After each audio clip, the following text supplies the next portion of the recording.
The maple shim that I made to slip into this groove worked out great. The string slap is gone. It raised the string nut up, which brought the strings up higher and allowed me to be able to set them all at the correct height. See, if the string is too high at the first fret, then the bass is too hard to play up here near the headstock. If the strings are too low, you won't be able to obtain the proper intonation up and down the fingerboard. In other words, whatever note I play up here above the 12th fret, neither sharp nor flat, than an octave that is on the other side of the 12th fret or on a different string.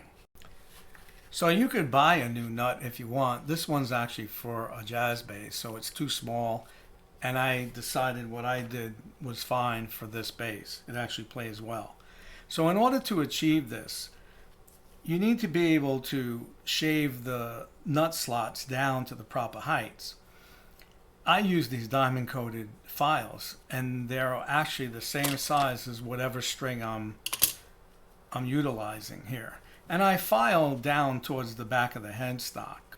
Now this has to be done after two other steps. The first one is you have to adjust the relief in the neck.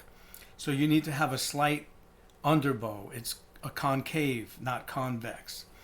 And you also have to have the right string height, and that measurement needs to be done by raising or lowering the saddles down in the bridge. Now this is achieved by taking the proper feeler gauge and measuring from the top of the fret to the bottom of the string.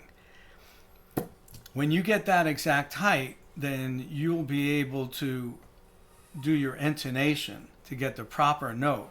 Every note. If it's a G here, I want a G down here. So this is what success sounds like. And you could do this on your own guitar to see how high your action is.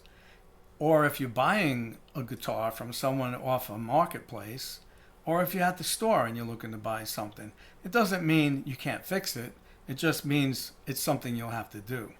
So in order to do that, you hold down at the 3rd fret and you smack the 1st fret. This is what success sounds like.